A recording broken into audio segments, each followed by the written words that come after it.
Добар ден и од мене, ова е стартот на магазинот за практично родителство 0+ месеци на телевизија Телма. За детето да проди потребно е невролошки да созре, на што не може да се влијае надворешно, што значи учењето на оваа вештина може да потрае со месеци. Кои се предфазите на одењето, на која возраст децата најчесто проодуваат, како родителите да знаат дека нивните деца се подготвени да застанат на нози да ги направат првите чекорчиња, но и кои се најчестите родителски грешки во целиот овој процес. За сето ова, но и многу повеќе од денешната гостинка, доктор Маја Каличанин-Марковска, специјалист по ортопедија од Аџи-Бадем Систина. Добре ни дојдовте. Добро ве најдов. Поздрав до гледачите. Има многу нестрпливи родители кои што сакат нивните деца што поскоро да проодат, па нивната желба да се движат ја толкуваат како желба за одење. Почнуваат да ги цупкаат и предизвикуваат рефлексен од. Постои ли некаква опасност од предвременото исправање на бебето на носе? Па постојат повеќе опасности, да кажам, од предвремено проодување на децата. Од тоа што прво родителите лажно мислат дека детето проодело или прави чекори со цупкањето, практично они го држат, а тоа само рефлексно при допир со подлогата ги прави чекорчињата. Но доколку детето предвреме се застанува на нози и се проодува, најчесто може да доведе до преголемо оптеретување на долните екстремитети и на стапалата.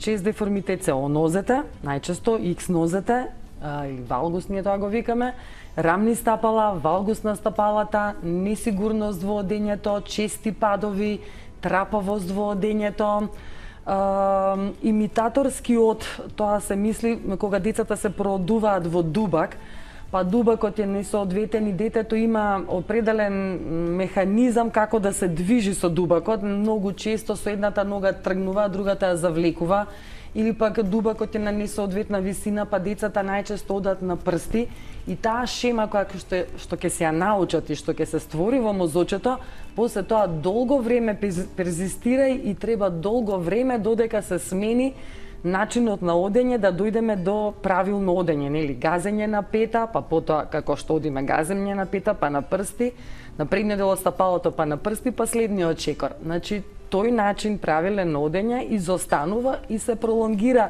понатаму правилното одење. Дали тоа значи дека дубакот наместо да го забрза одењето, всушност може да го забави, да го ускори? Да. Се смета дека значи дубакот ева освен овие некои негативни страни што ги има, децата добиваат лажна сигурност со дубакот. Значи, вика кога ќе го ставам во дубак лета. Значи, е така. Значи детето се чувствува сигурно, има потпора, некако си има механизам, се движи со него, меѓутоа на некој начин тоа е лажна сигурност. И детето, значи сме имале случаи кога децата се врзуваат за дубакот, значи не ќе после тоа додат сами, си го бараат дубакот постојано, или пак таа лажна сигурност потоа им ја нема и некако тие не знаат сега како да се снајдат во просторот.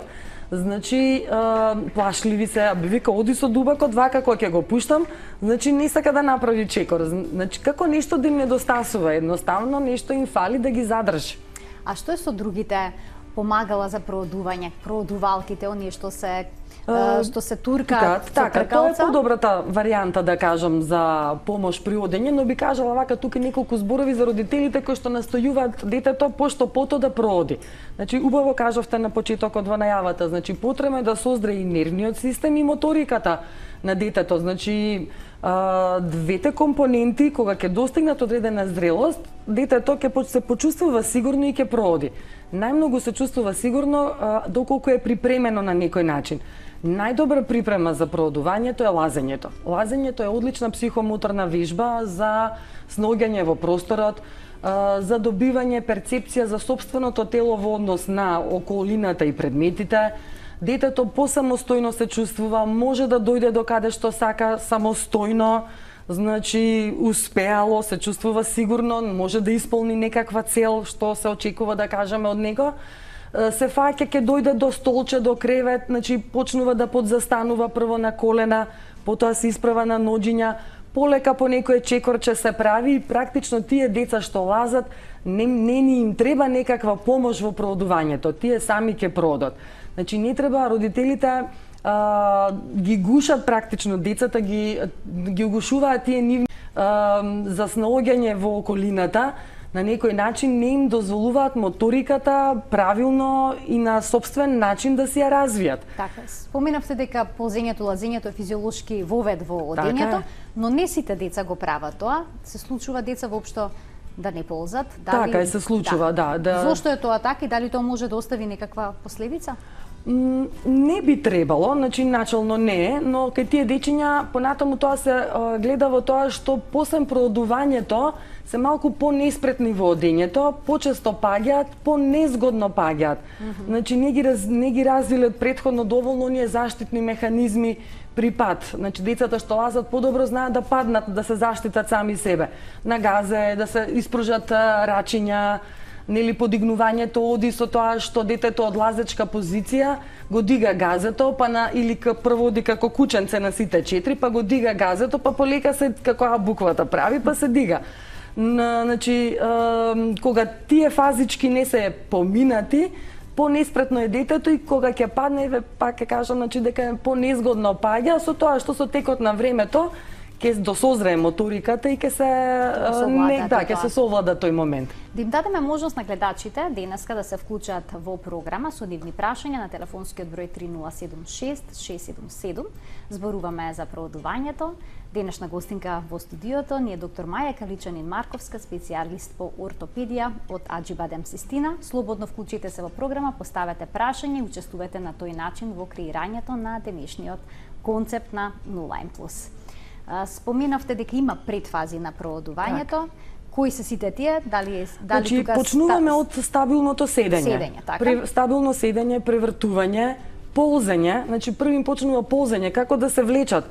И тоа обично првин кон назад почнува детето. Потоа тргнуваат кон напред.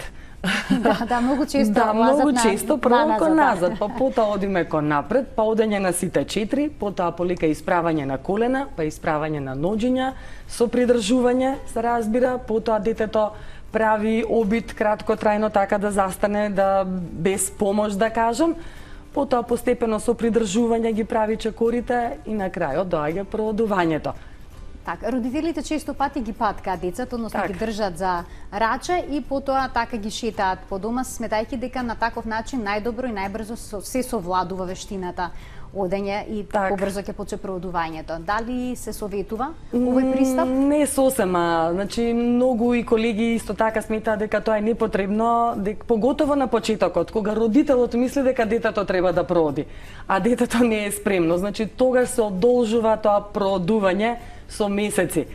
Значи родителот мисли дека на одредена возраст детето треба да прооди, почнува да го патка, детето не е созреано или не сака седнува, или како да кажам, паткањето ни оди со месеци да кажам, ете така. Да го вклучиме првиот гледач кој што сака да постави прашање. Добар ден. Добар ден. Повелете. Поздрав до вас и до докторката. Ние лично се познаваме. Вака, се работи за дете од 15,5 месеци, значи кој сега веќе почнува да дава фази на проодување, дете што константно лази, си паѓа на газе, се исправа, си прави се порција, секој ќе се пушти на кај мене, оно се фрла, прави некој чекорце, може едно-две, ќе се фрли на кај мене, а вака кога е сам, си лази, се држи, вака сиде на цело стопало, додека кога некој друг го патка, дали јас или мајка ми, оно се крева на прстиња, а кога веќе оди само, значи застанува на цело нозе. И вака доста стабилно, осам кога се пушта на кај мене, знае да направи по некој чекорце и да се фрли. Така.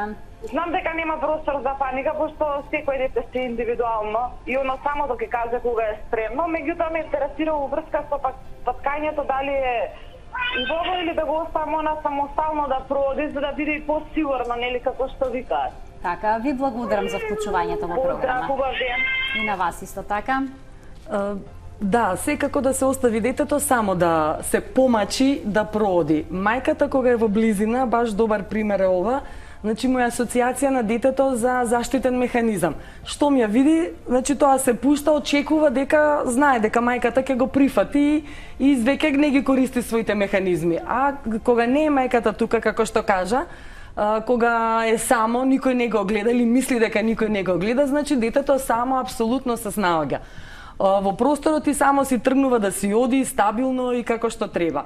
Нормално дека детето, значи некогаш се случува да кажеме за кратко време брзо да проди и прилично стабилно, обично децата што долго лазат. Некогаш нормално дека имаме падни стани, имаме одење на прсти и тоа е дел од фазата на созревање на моториката и на нервниот систем. Значи немаме тука простор за паника. Родителите се плашат кога Родителите се плашат, но тоа е сосема во ред. Дури одењето на прсти да го задржи детето одреден период до 3, па некогаш се случува и до 5 години во одредени ситуации детето да се поткачи на прсти доди е сосема во ред. Немаме тука некаква лоша работа да кажам или место за загрижување. Така. Да го слушнеме прашањето на следниот гледач. Добар ден. Добар ден. Повелете. Вака, овде мајка на 2-годишно детенце. Така. Дете уште нема проводено. Значи немаме користено дубак. Тоа е високо 95 сантима. 13,5 килограми, тешко.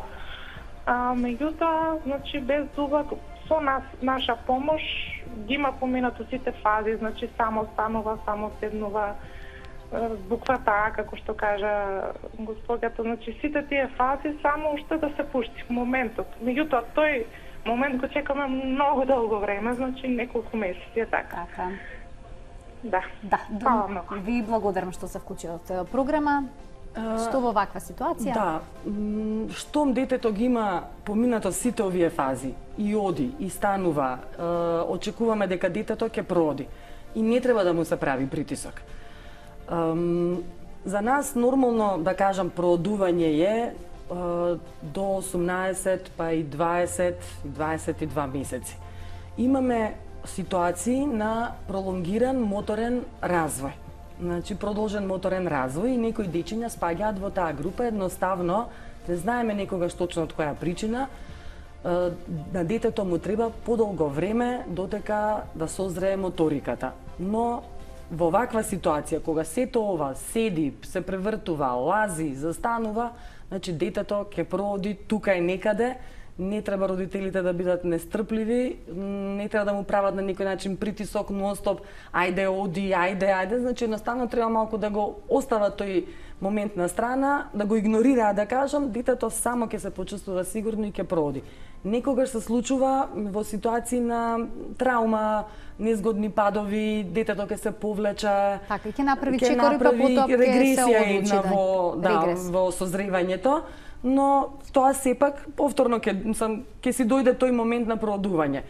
Во еден одреден процент советуваме да се направи дополнително преглед ортопедски или невролошки, за да се види дали во тој дел, значи развојот моторен и невролошки оди како што треба, дали треба нешто да се советува во таков случај, дополнителен преглед или физикална терапија во смисол заради стимулација на доразвивање на моториката. Така да, предпоставам дека вака мислам дека мајката е упатена во целата ситуација, така да најверојатно знае, можеби веќе направили се, а само го чекаме со нетрпение моментот на проодување. Така. Ајде да го слушнеме и следниот гледач со неговото прашање. Добар ден. Добар ден. Повелете.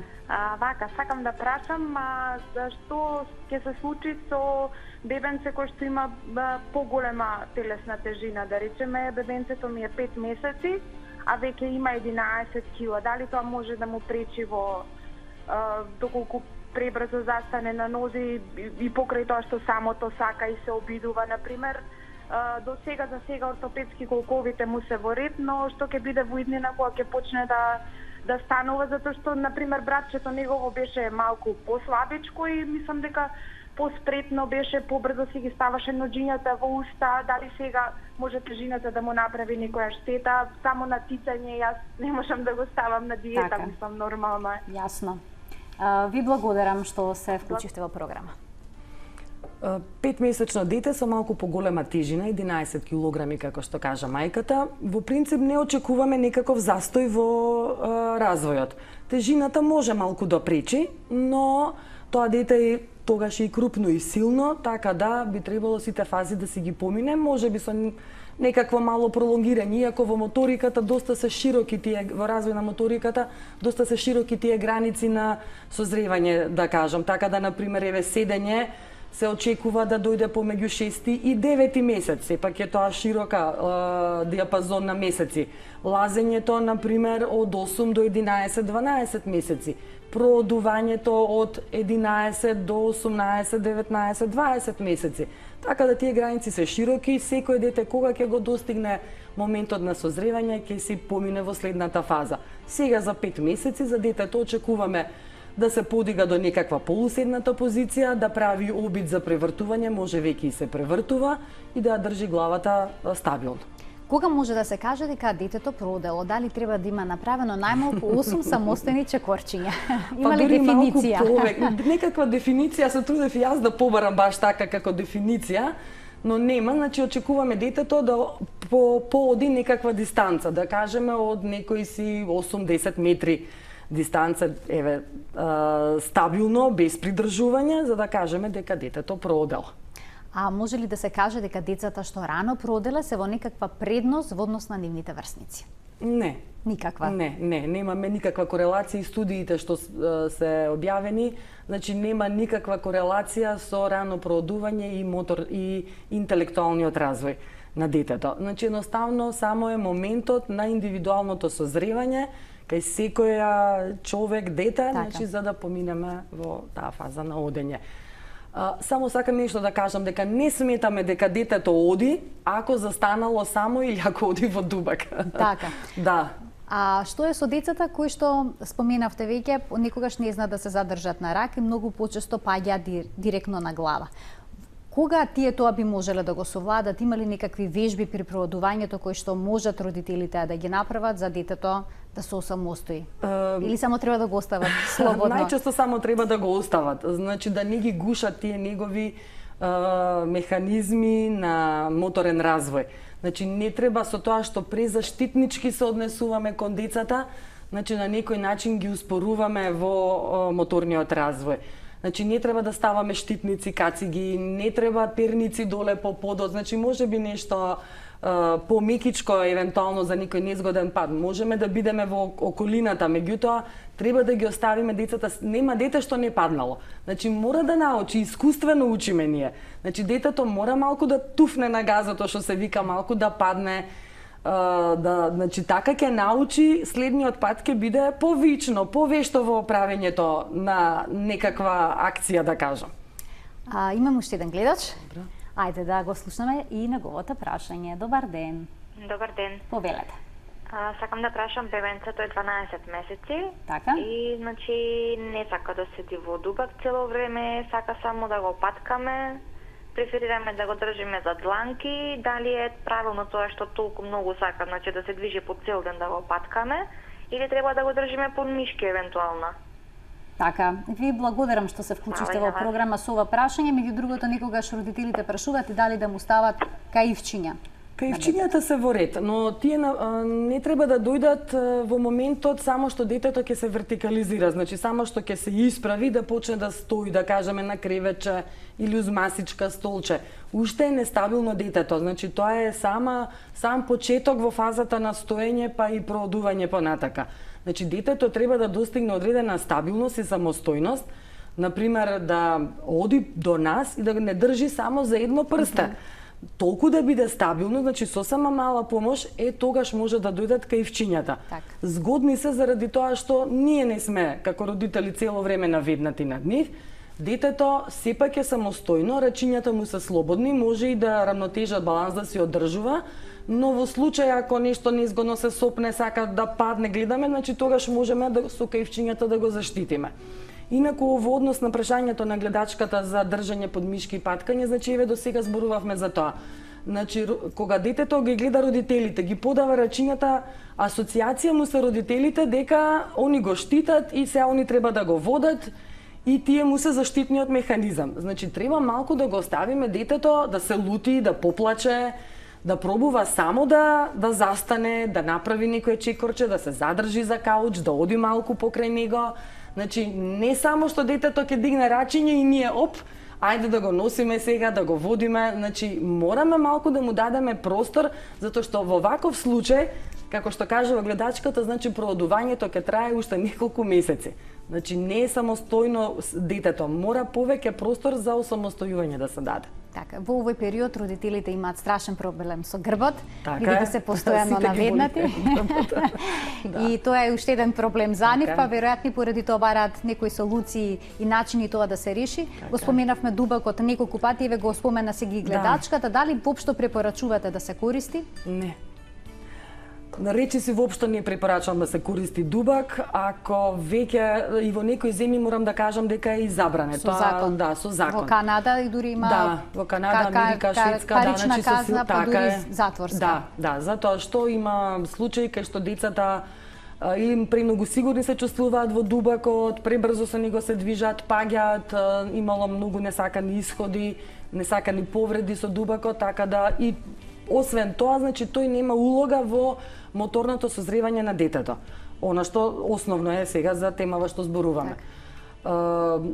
Друго што сакавме да кажеме околу проодувањето, Јас би сакала да споменем, ако не е проблем, само уште дали треба специјални чевлички децата да носат за време на проодувањето? добро е да имаме удобни чевлички, иако најдобро е проодување да биде на боса нога, што се вика. Значи, кога е на летно време тоа е многу лесно, времето е топло, децата се боси и најдобар контакт со подлогата се остварува, најдобра стабилност или со чорапчиња со тие како силиконски гумички од оздола. Кога е зима, нели ладно и сакаме некаква чевличка да имаме, па и за надворни треба. Значи треба да биде чевличето со меко ѓонче, лесно да може да се свитка, затоа што детето треба со своето стапалце да го совлада тој отпор. Значи не треба да биде чевла која што има многу дебел ѓон и кој што е многу крут и воопшто не може да се свитка, да кажам, во тој случај децата паѓаат почесто и се понеспретни. Треба да биде малку височко во глуждето чевличето, и да биде рамничко или нека сосема мала анатомска влошка, иако за почеток кажуваме да биде и рамно, бидејќи стапалото кај децата е без тој свод како кај возрастните до кај 2,5-3 години возраст. Така да и чевлата само ги следи карактеристиките на детското стапало.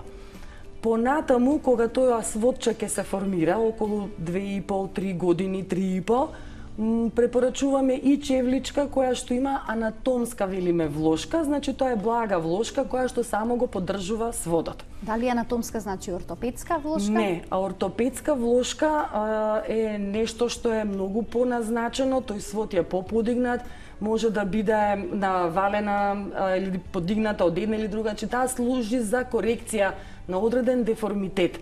А анатомската влошка служи само за растаретување на стапалото. На што треба да се внимава при купувањето чевлички за деца кои што прооделе, дали предниот дел е важно да биде предниот дел од ѓонот да се витка кај прстата? Фактички ако е предниот дел и целиот ѓон е флексибилен, да не се премногу плитки и премногу меки чевлите, да кажам платнени.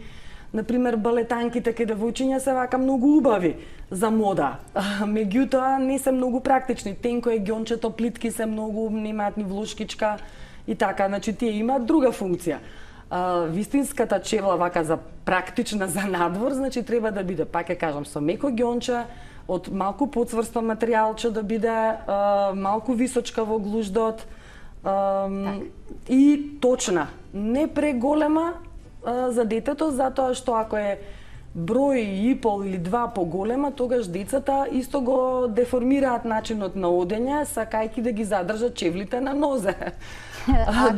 Како да купат родителите чевлички? Како препорачувате? Некогаш го ставаат стапалцето на детето во чевличката, па потоа внимава дали има еден прст проверуваме позади? дали позади или пак напред, или пак петичката ја ставаме позади, па напред проверуваме докаде е палчето. Или во самите салони кај што се продаваат чевлите има специјални мерички, како сантиметар се и има од задниот дел како моделот чевла, се става на тоа и си има скала со конфекцијско бројче за чевлата и најдобро е на тоа да се провери. Најдобро на таков начин. А зошто се случува некогаш децата да проодат боси, без проблем дома да одат, но кога родителите ќе им ги стават чевличките, да паѓаат и да не може да се движат? Па најчесто е заради тоа што можеби чевлата не им е удобна, Некое ноже е бумбаресто, па го стега, тешко е да најдат малку чевла, може да е преголема, може ѓонот да е многу крут, па тогаш го немаме она убаво чекорење, туку некако како да удира детето по подлогата и се сопнува и паѓа.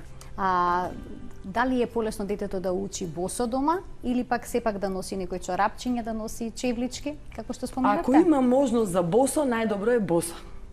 Така, споменавте кои се некои граници за проодување, кога постои простор за грижа, кога родителите всушност треба да се јават на лекар и да побараат совет доколку нивното дете не проодало. Така, значи, доколку не ги прави некој или воопшто од овие предфази кои што ги кажавме. Значи, не седи стабилно, не покажува интерес за привртување, не покажува интерес да дофати некаков предмет, да дојде до него, не сака да застане, млитаво е. Значи, во тој случај секако препорачуваме да се побара лекарска контрола, преглед, да се види што се случува кај детето и што понатаму да се направи. Но, да кажеме, веќе тука 2 години е отприлика некаква граница, ако детето не е продено, да се направи една контрола. Така, дали понекогаш некој деформитет во колкчињата може исто така да влие на процесот на проодување?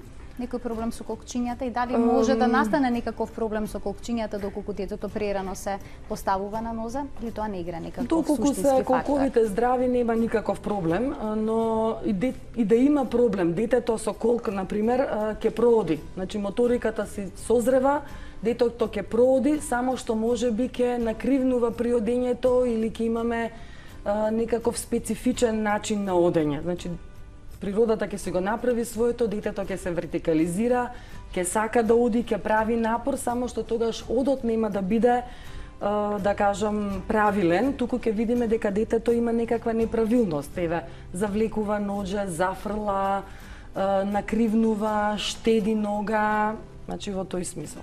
Доктор Маја, ви благодарам што бевте наша гостинка. Навистина една интересна тема, особено за оние кои што имаат бебе кое што токму сега треба да ги направи првите чекворчиња. Ви благодарам и благодарам на гледачите за вниманието.